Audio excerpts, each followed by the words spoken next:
Salut Tilou, c'est Packboy pour des nouveaux achats des mangas du mois de décembre. Bon, bien entendu, encore une fois, toujours dans le principe, il y a un mois de délai en fait, donc ce sont les sorties de novembre que je vais vous présenter, mais que je me suis acheté que en début de mois.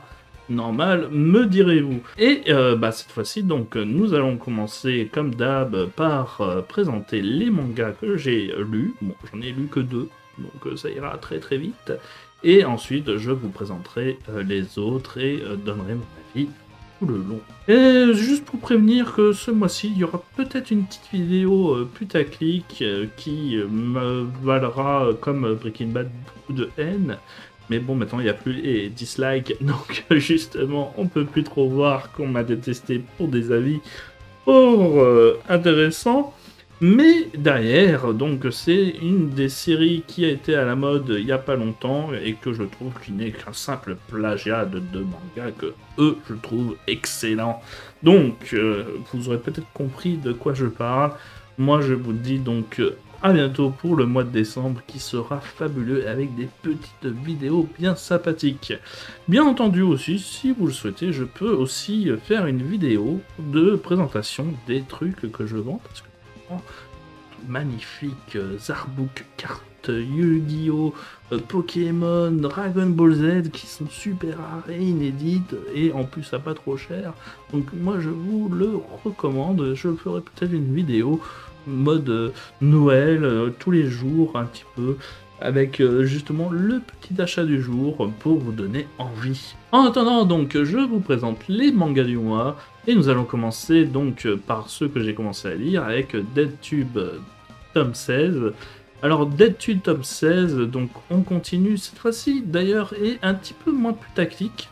Alors certes il y a une scène un petit peu corasque de viol en groupe et tout ça, comme à son habitude, mais on va dire, là le principe de l'histoire est de montrer de plus en plus les idées, le plan, j'ai envie de dire, du méchant. Donc cette fois-ci, cet album est un petit peu plus posé et fait plutôt privilégie l'histoire que l'aspect goresque du manga.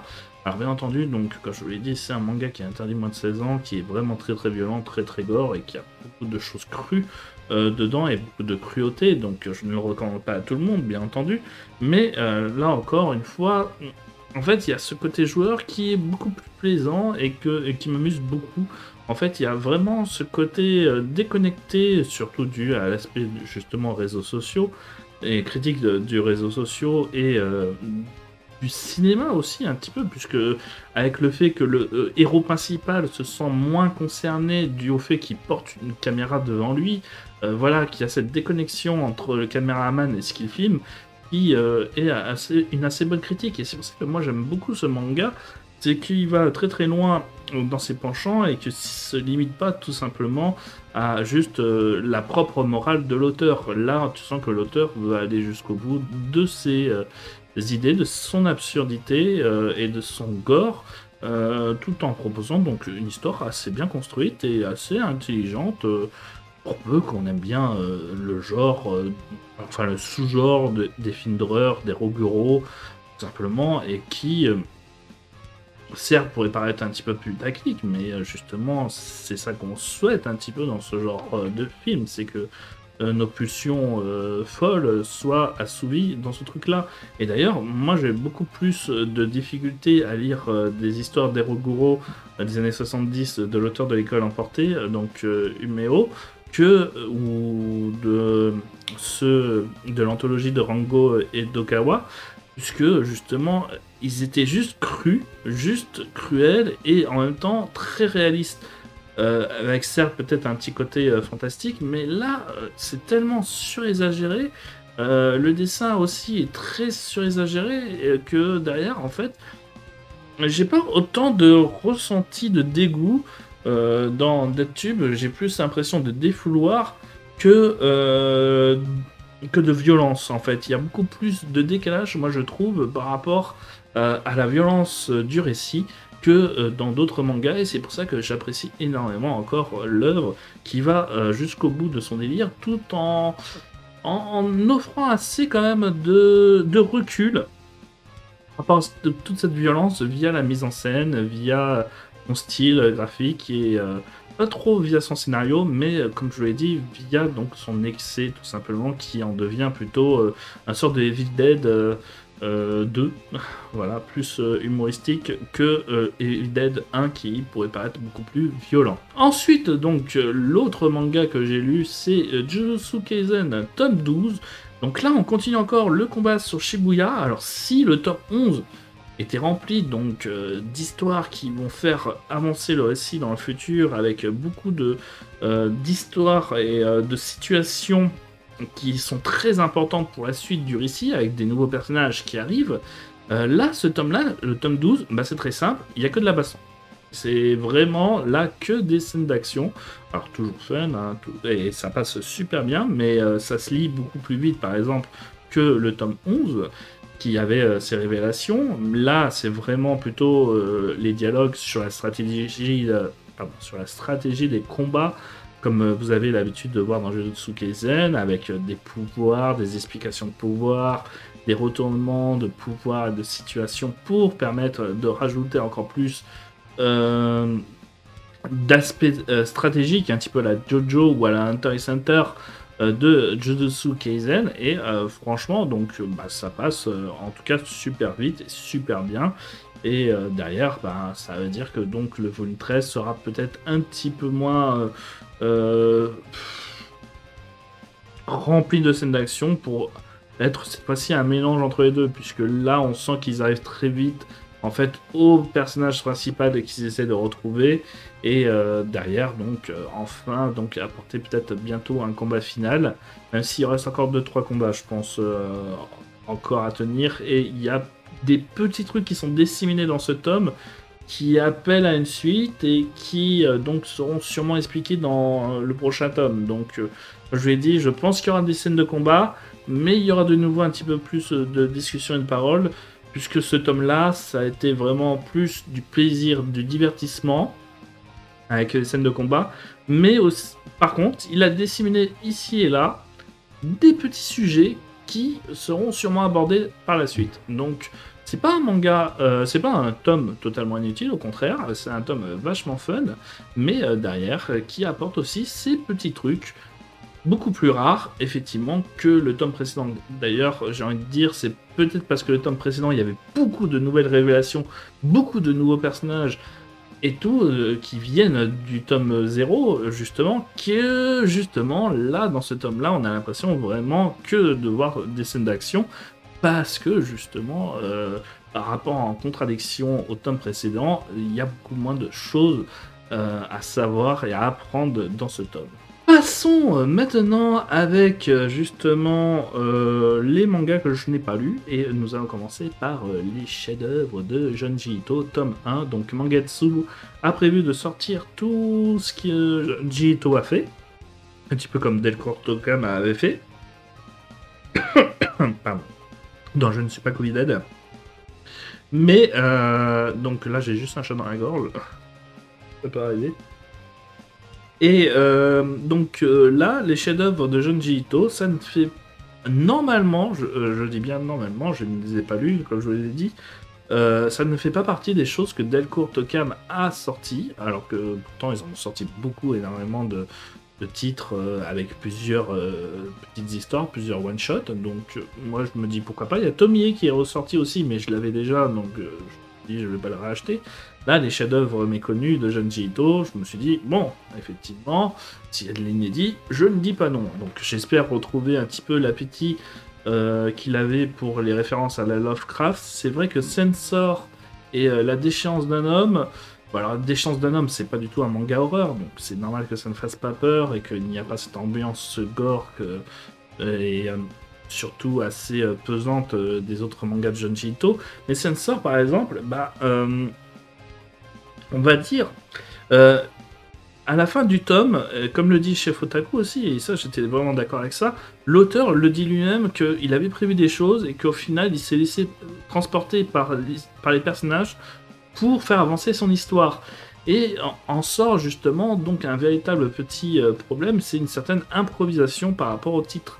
Et ça fait que justement, donc on a vraiment l'impression de lire du Lovecraft cette fois-ci, mais mal digéré.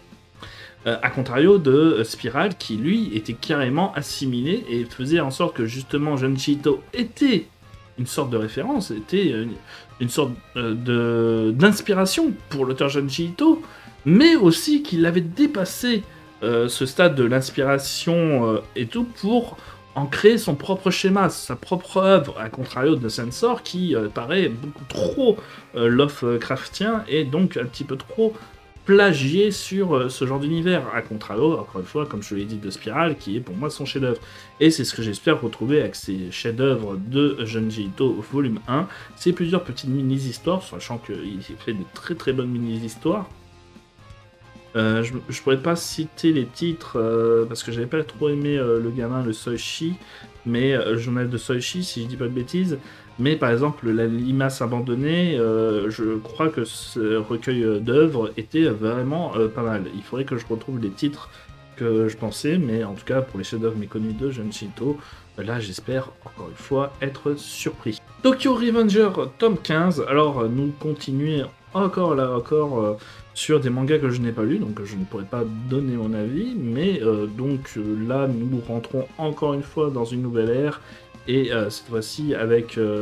parce que je crois qu'il est retourné dans le présent, si je dis pas de bêtises, et qu'il y avait encore une connerie. Mais d'ailleurs, en fait, c'est ça le souci avec les mangas qui réussissent, et je pense à avoir du tablier, je pense à pas mal de mangas, mais City Hunter Rebirth ou autre. Mais en fait, donc des mangas qui fonctionnent et qui au final durent très longtemps, montrent, j'ai envie de dire, un petit peu le petit côté absurde. En fait, le petit truc de ce manga, qui est un petit peu son point faible comme son originalité, c'est vraiment les temps dans le présent. En fait, à chaque fois que le gamin se dit qu'il a enfin réussi à sauver un petit peu tout le monde et tout ça, bah, il retourne dans le présent, il voit qu'au final, non, c'est toujours le bordel, et il retourne dans le passé. Mais en fait, à force, les temps dans le présent paraissent complètement absurdes et complètement cons. En fait, tu te dis que derrière, c'est forcé pour montrer que on veut nous faire croire à une évolution, mais en fait, au final, on retrouve une régression à chaque fois. Et ça donne un petit côté un petit peu lourdingue au récit. Or, en fait, et bon, bah, c'est pour ça que j'apprécie pas trop le tome 14, mais que je pense que je vais réapprécier le tome 15, c'est que il y a ces passages dans le présent dans le tome 14, mais nous sommes de retour dans le passé dans le tome 15, et enfin, donc nous avons une certaine construction.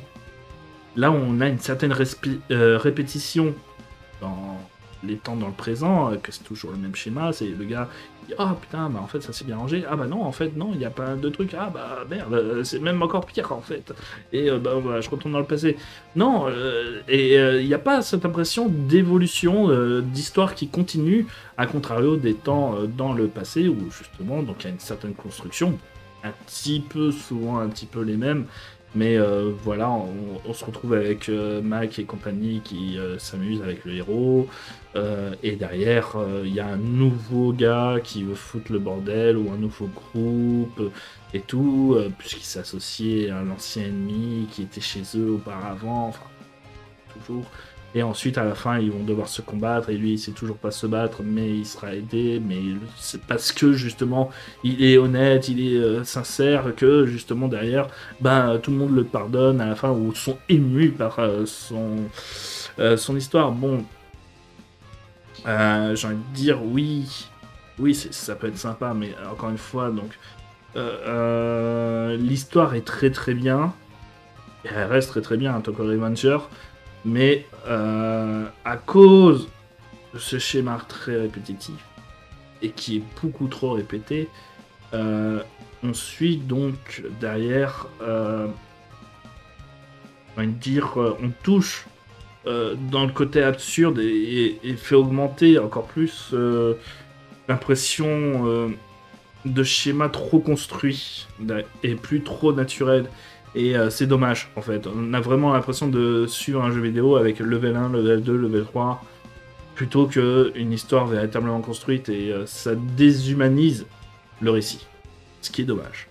Mais ça reste quand même une bonne lecture que je vous recommande vivement. Jojo Liu, tome 22, donc ça continue encore une fois pour découvrir l'ennemi ultime, ce vieux docteur qui, je pense, auront bientôt des réponses. Je crois qu'on en est au tome 26 pour la fin.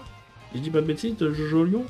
Donc on approche très très vite de la fin, là il reste plus grand chose. Et c'est vraiment sympa. Bon, bien entendu, ce qu'on pourrait reprocher à Jojo et à Araki en règle générale, c'est que derrière, il instaure pas mal de petits trucs, de petites mésaventures, et qu'au final, il ne donne jamais de résolution à ça. Et donc, je pense au corps dans Steel Ball Run.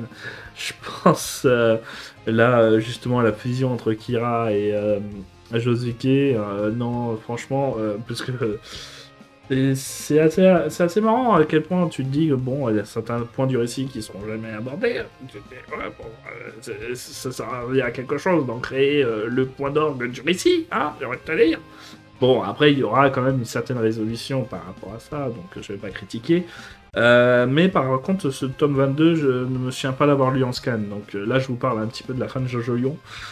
En fait, c'est pour ça que je vous disais ça, mais je m'en souviens plus de ce qui se passe dans ce tome 22.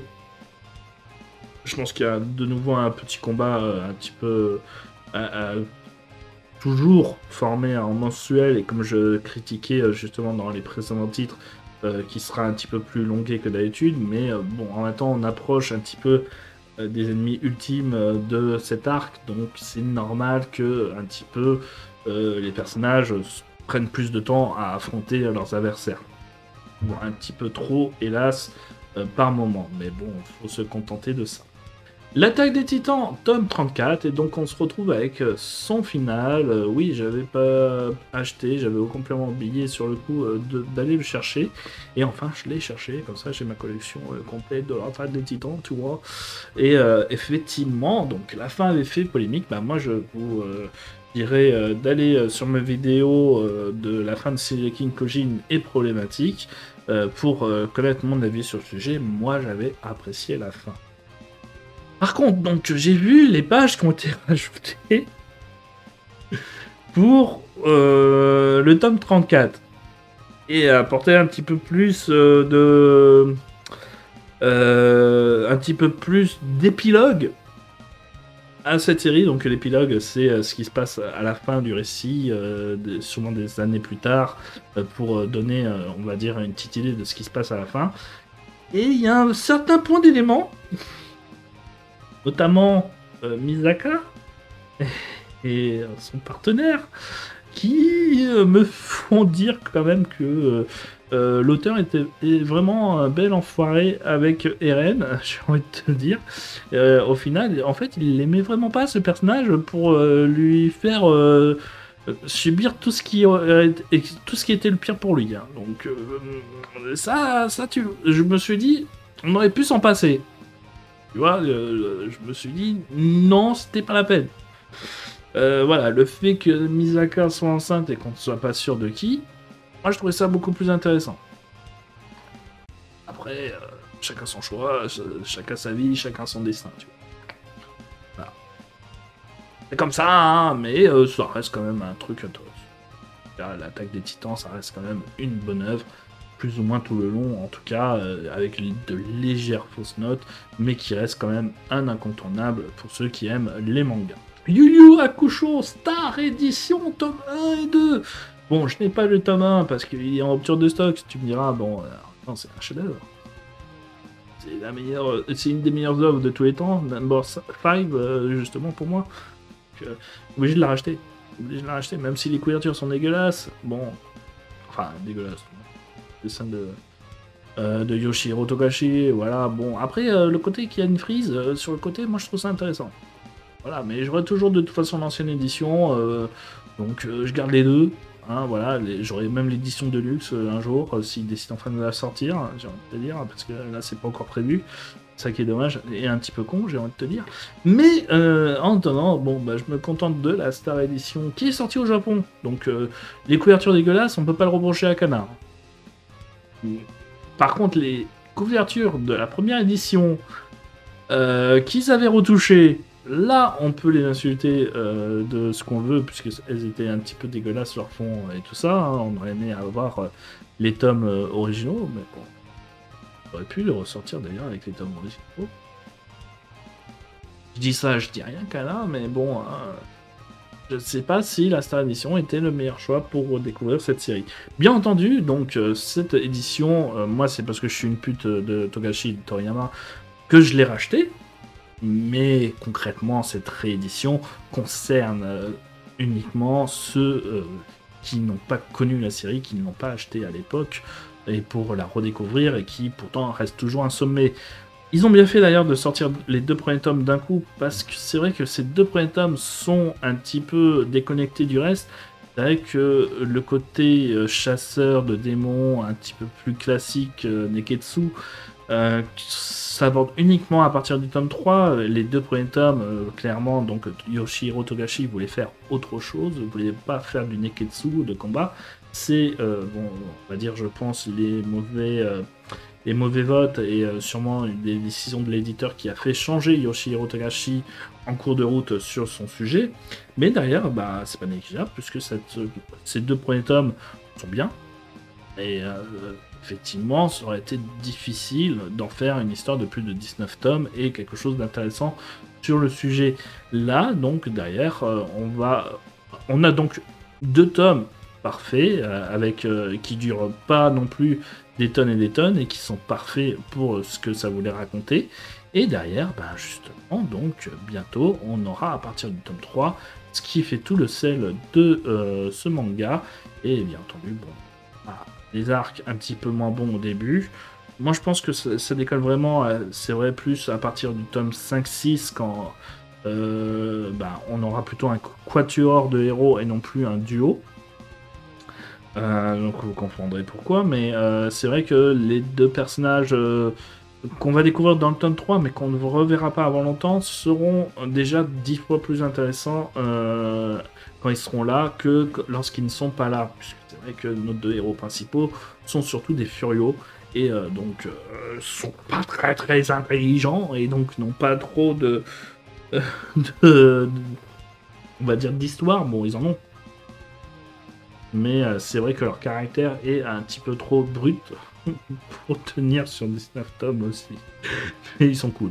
C'est ça qui est important. C'est ça qui est cool avec eux, c'est que ce sont des furios, donc ils sont cool. En parlant de furios, vous avez les racailles de l'autre monde, tome 3, qui est sorti aussi, et qui continue, je pense, encore une fois, sur ce côté isekai, mais un petit peu autoparodique de RPG. Donc quand des voyous décident, ils se font transporter dans un monde de JRPG, mais que derrière, comme ils y connaissent pas trop les codes, ils agissent comme des bourrins. En plus, je crois que la série se termine en très peu de tomes, donc ça va être fun à regarder tout le long, je pense. Et c'est ça qui est bien, c'est que ça durera pas 100 ans, et ça restera donc toujours drôle. A contrario, donc, de La Voix du Tablier, tome 7, qui... continue d'être un petit peu redondant, on va pas dire, hein, mais bon, redondant, oui. Et avant un épilogue, redondant. Et de faire avec un petit peu de vocabulaire de temps en temps. Hein, ouais, en plus, j'ai sorti le col roulé pour paraître intelligent. Voilà, hein, n'est-ce pas? Mais donc, La Voix du Tablier, tome 7, c'est l'histoire toujours de ce Yakuza qui, devient de plus en plus homme de ménage que effrayant. Ça fait depuis longtemps qu'il ne fait plus trop peur, j'ai envie de te dire. En tout cas, commence à s'habituer. Peut-être qu'en même temps, tout le monde maintenant le connaisse, vu qu'il participe à tous les trucs du voisinage, donc toutes les activités du voisinage plutôt. Ce sera mieux que de dire trucs. Et derrière, tout le monde commence à le connaître et s'habituer. Il y a encore le côté humoristique dans le sens où il fait des choses.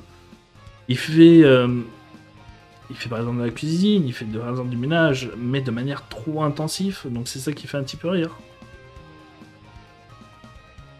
C'est répétitif. A contrario de Hitman, les coulisses du manga, qui derrière, en fait, ce que je remarque, et bon, en même temps, de ce que j'ai compris, l'auteur était vraiment très spécialisé dans ça, mais ça ressemble beaucoup de plus en plus à de la romance à la Katsura, avec des trios, des quatruos, des compagnies, mais qui derrière sont assez intéressants, assez palpitants. Bon, on a toujours un petit peu le côté manga, hein, je vous rassure, mais c'est vrai que les histoires d'amour prennent un petit peu plus de place, comme toutes ces autres histoires.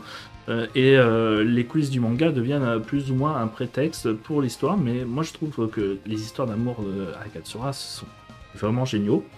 En plus, on évite le côté peut-être trop de cul. Bon, tu me diras, pour nous les hommes, côté trop de cul, ça nous plaisait bien, mais pour Hitman, justement, là ça reste chantillé. Je crois qu'on va tout casser une ou deux Pantsu tous les 2-3 tomes, hein, donc c'est pas non plus la folie, hein, et encore. Voilà.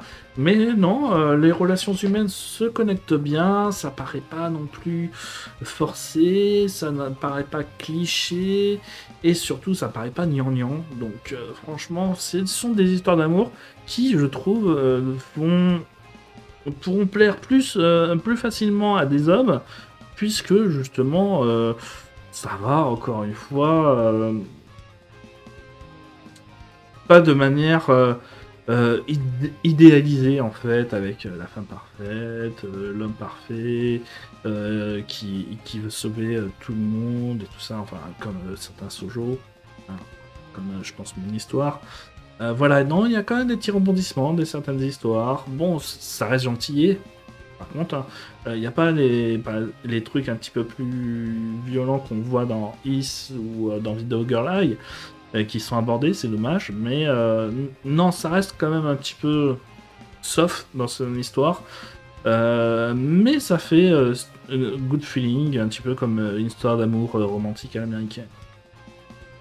Sans les clichés. Alors, Dr Stone, tome 18. Et oui, donc là, nous rentrons enfin, dans le vif du sujet. J'ai envie de te dire oui, mais non, parce qu'il restera encore un arc. Deux, mais là, donc en fait, il reste encore deux arcs. Deux arcs, la première, c'est trouver dans le monde entier tous les instruments pour pouvoir créer une fusée et aller sur la Lune, puisque c'est là que se trouverait la personne qui les a tous rendu en statue, et enfin donc le combattre, et enfin donc encore une fois donc il resterait ces deux arcs là, c'est la recherche dans le monde entier des matériaux, du retour à la normale dans plusieurs pays, et enfin donc le combat final et tout ça. Mais il faudra aussi construire la fusée, donc je pense qu'on peut rajouter ça comme un mini-arc. Mais c'est ça qui est bien, c'est que donc on est en train de voir plus ou moins la fin du récit. On sait que ça ne durera pas non plus donc éternellement, et que cela donc restera plaisant et n'ajoutera pas plus de choses que ce que l'auteur n'avait pas prévu. Et c'est ça qui est très bien avec Dr Stone, c'est que ça va speed. Ça va speed, c'est toujours fun, il y a toujours des nouveaux personnages, les anciens personnages apportent toujours leur petit plus, avec chacun leur petite spécialité, un petit peu à la Aichi 21. C'est ça qui, franchement, me plaît beaucoup avec ce scénario-là, c'est qu'on n'a pas le temps de s'ennuyer avec des friatures et des histoires inintéressantes. On va jusqu'au bout du sujet, et c'est passé très très vite d'ailleurs, hein. L'histoire dans l'île, justement, avec le premier outil qui permet de pétrifier. Donc moi, c'est ça qui m'a étonné, mais derrière qui m'a fait dire... Voilà, Dr Stone va jusqu'au bout, mais n'essaye pas d'en rajouter plus. Et c'est ça qui est bien. Je ne sais pas si... je crois que ça a du succès, hein, Dr Stone, si je dis pas de bêtises. En tout cas, pour durer aussi longtemps, je pense que ça en a. Que c'est sorti en animé, donc je pense que ça peut aider. Mais derrière, le manga donc ne profite pas, à contrario par exemple de My Hero Academia, hein, voilà, pour rallonger son récit, de sorte à le tordre et le broyer et faire en sorte que justement il devient indigeste par moment. Donc il serait peut-être temps enfin que certains auteurs décident d'aller jusqu'au bout de leur récit, de ne pas trop s'en éloigner, et d'aller jusqu'au bout. Et Dr Stone, lui, par contre, le fait très très bien. Et on peut créer donc un récit de plus d'une vingtaine de tomes, parce que là c'est bien parti pour durer une petite vingtaine de tomes, et derrière être bon tout le long. Voilà, et sans en rajouter. Hein. Je pense aussi à Demon Slayer par exemple, qui lui aussi va très vite, Et je me dis, tiens, c'était parfait d'ailleurs, parce que effectivement, les arcs commençaient à devenir un petit peu trop répétitifs dans Demon Slayer. Et donc là, on est déjà dans l'arc final. Donc voilà, hein. C'est parfait, ça a duré une vingtaine de tomes, et c'est très bien comme il faut. En parlant de manga qui a un petit peu trop duré, je pense à Dragon Ball Super tome 15. Hein, avec l'arc Granola. Je sais pas d'ailleurs où on va avec cet arc Granola, étant donné que Manga Plus, je vous recommande l'application, vous permet de suivre les nouveaux chapitres comme d'autres séries, hein, comme One Piece, Blue Lock et tout ça. Donc allez-y, hein, téléchargez cette application. Ça vous permettra d'avoir plusieurs mangas déjà inédits et certains qui sont toutes les semaines publiés dès leur jour de leur sortie. Donc ça vaut le coup. Mais Dragon Ball Super. Alors, je suis plus de Dragon Ball, donc je continuerai de l'acheter. Mais entre l'arc des patrouilleurs galactiques, bon, ça servait juste à faire en sorte que Goku maîtrise enfin l'Ultra Instinct. Pas hein, l'arc. Ah, rien d'autre. Ce qui est dommage, c'est que le personnage n'évolue pas. Hein. Vraiment. Mentalement, tout ça, Vegeta il fait une sorte de rédemption, ouais, c'est pas mal, mais encore une fois, ce sont des bouts d'idées qui ne vont pas jusqu'au bout. Ouais, c'est assez triste. Assez triste au final, et on se dit, bon, bah au final, est-ce qu'on a vraiment lu quelque chose qui nous apporte autant que Dragon Ball? Et se dire que d'ailleurs, Dragon Ball Super est en train d'être plus long que le récit Dragon Ball, là où c'était speed, et c'est vrai que le format mensuel détruit le côté speed manga, donc là clairement on a quelque chose de mou avec une histoire qui va au ras des pâquerettes et qui ne raconte rien. Et là par exemple Granola, pas grand chose. Et en plus, avec des mises en scène un petit peu de tonkatsu, bon, ça fait un petit peu très Toriyama, ça je suis d'accord, mais vu les situations, tu te dis, c'est ridicule. Hein. Sans compter, là, Granola. Alors, le titre, c'est le plus fort de l'univers. Il précise pas le plus fort de l'univers pour 2 heures. Et puisque maintenant tout le monde peut faire un level. Ah, je vais être le plus fort! C'est vrai qu'on perd tout l'aspect derrière de difficulté des méchants qui essaient de tout faire pour devenir les plus forts, que ça soit en absorbant, que ça soit en se transformant, que ça soit de manière différente. Les personnages, les méchants, essayaient d'évoluer en même temps que les gentils, sauf que c'était pas pour les mêmes raisons, mais donc ça faisait que il y avait une petite histoire. Là, l'impression, ouais, c'est les méchants du jour. Ouais, bon, bah, on va les affronter quelque part. Ouais, voilà. Et, bon, bah, on va faire des allers-retours pour devenir plus fort. Ouais, bon, voilà. Et on revient. Hein. Plus aucun personnage ne sert à rien, par exemple. La qualitrice, à part Son Goku et Vegeta, plus personne ne sert à rien. Tu te dis, donc ça sert à quoi de construire des nouveaux personnages, de nouveaux univers, si derrière, en fait. Voilà, il reste plus que 2 personnes en fait qui servent à faire avancer le récit. Voilà, c'est les contributions des autres ne servent plus à rien. A contrario de Inomaru Sumo, tome 23, qui se termine bientôt. Hein. Je crois qu'il reste 1 ou 2 tomes. Simplement, ou peut-être ça va jusqu'au tome 26, donc peut-être 3 tomes. Mais derrière, nous allons approcher petit à petit de la fin, avec toujours des combats qui durent 2-3 chapitres, parce que c'est des combats de sumo, tu vois, ça dure 2 minutes, de faire plus, mais qui derrière s'appuie toujours sur un petit peu à la Hikaru no Go, tout simplement, à la philosophie du combat, et de ce qu'il apporte aux personnes, plus que le combat en lui-même. Et ça révolutionne un petit peu le manga de baston, tout en continuant à traîner dans les mêmes styles. Mais je trouve qu'au moins ça change un peu de s'intéresser plus à la philosophie des personnages que justement au combat en lui-même. Et c'est pareil dans Blue Lock tome 5, puisque là cette fois-ci, c'est pas dans la philosophie des personnages, enfin si, quelque chose, c'est la philosophie des personnages qui provoque la stratégie et la tactique des personnages. C'est vraiment, on est dans le manga de sport, mais derrière qui se rajoute un petit côté combat de stand. combat d'Ear Game, combat survival, tout ça, qui n'est pas déplaisant et qui, là aussi, lui pousse à lui donner son petit côté inédit au récit. D'ailleurs, en parlant de Neketsu sportif, Welcome to the Classroom, avec cette fois-ci donc enfin pas un Neketsu, un manga sportif avec tous ces sujets, tous ces techniques, tous ces tics, mais cette fois-ci avec des combats de danse. Donc là aussi, c'est vachement original et ça rapporte ce petit plus inédit et fun dans en plus un éditeur qui est peu connu, donc que je vous recommande vivement d'acheter puisque franchement, voilà, c'est leur première œuvre, c'est un titre qui, s'il ne fonctionne pas, leur permettra pas d'éditer d'autres séries, alors que en vrai, tout ce que propose cet éditeur, c'est assez original. Bon, je sais pas acheter tout chez eux, mais ils ont des trucs très intéressants que je vous recommande vivement. Welcome to the Ballroom, donc c'est par Nueve Graph, et que je vous recommande donc vivement, et qui derrière donc pousse toujours le manga sur le manga sportif, en fait, avec ses techniques, ses rivaux, ses personnages qui sont doués ou parce qu'ils répètent le même schéma tactique. Il y a un petit côté Karate Kid, hein, un petit peu avec ces gestes du quotidien qui sont répétés et que derrière, en fait, il va comprendre comment le faire en version danse, tout simplement. Noritaka était beaucoup plus loin dans le côté Karate Kid, ça je suis d'accord avec ça.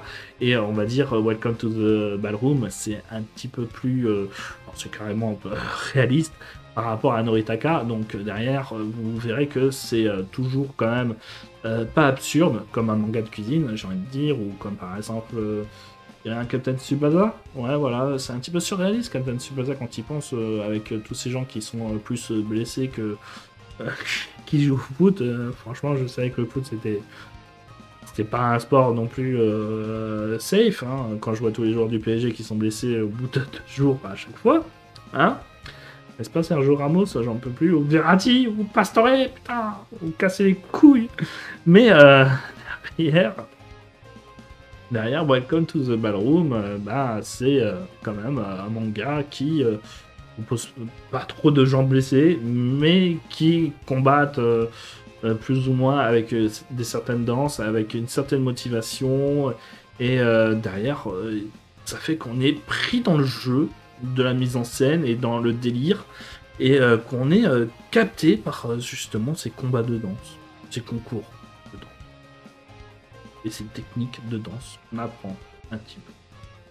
Magical Girl Holy Shit, tome 8, lui par contre, bon bah c'est un manga qui un petit peu comme La Voix du Tablier, je trouve, commence un petit peu à trop durer. Là, l'histoire se complexifie avec les anges, les démons, qu'on sait plus qui est méchant, qui est gentil.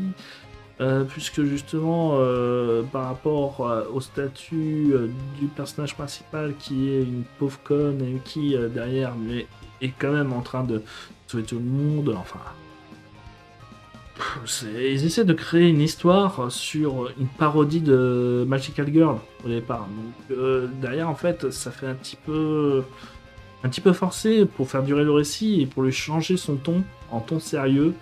Alors que bon, derrière le récit n'a pas besoin d'être sérieux puisque ça reste de l'humour. En fait, ça aurait dû rester de l'humour et de l'auto-parodique. C'est là où il était le meilleur. Et que moi j'ai beaucoup ri grâce à ça dans les premiers tomes. Et ça fait longtemps que j'ai pas ri parce que justement il ne cherche plus à être drôle le récit. Et c'est dommage. En tout cas il essaie de l'être moins. Il essaie juste d'être un petit peu l'humour spectateur en fait. C'est quelqu'un fait un truc bizarre et il y a quelqu'un pour dire pour rajouter et crier l'absurdité de la chose. Et mais c'est en second plan. Donc voilà, maintenant le premier plan c'est ce combat entre anges et démons et leurs représentants sur Terre. Donc ça se complexifie, ça crée une histoire. Est-ce que c'est une bonne chose? À vous de me le dire. Enfin, heureusement, il y a des œuvres qui, elles, essayent de faire du cyberpunk intéressant, même si derrière, on sentait qu'il y avait plus grand-chose à raconter. Mais derrière, ils ont duré que 4 tomes. Et je pense à Alma, tome 4, et enfin, avec sa fin. Bon, je l'ai pas lu, je sais pas qu'est-ce qu'elle vaudra, mais voilà, derrière, le fait que ça a duré 4 tomes, c'était parfait. Voilà, il y avait des sujets qui étaient pas très intéressants et tout dans le tome 2 et 3, mais derrière, il y avait toujours son lot de révélations, puisqu'il fallait que l'histoire aille vite, puisqu'il devait être raconté en 4 tomes, qui fait qu'il y avait toujours quelque chose de passionnant à lire dans cette histoire-là. Alors certes, on n'évite pas de certains clichés, on n'évite pas certains personnages. Encore, moi je trouve que ça se tient, hein. En vrai, il y a beaucoup de choses originaux, mais voilà, c'est une œuvre qui devait durer 5 tomes grand max. Là, elle en dure 4. C'est parfait. Il n'y aura pas plus. Ça ira direct, droit au cœur, droit au but.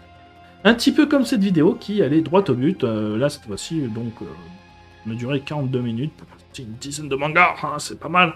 C'est assez rapide. J'espère, en tout cas pour vous. Hein. En tout cas, il y aura des petites coupures. Hein. Donc, peut-être que ça durera même moins de 40 minutes. Et moi, je vous dis donc, partagez en masse cette vidéo. Likez-la. Vous pouvez plus la dislike. Je suis désolé, les haters. Donc, voilà, moi, c'est pas ma faute, c'est YouTube. Je laissais les dislikes. Alors, voilà.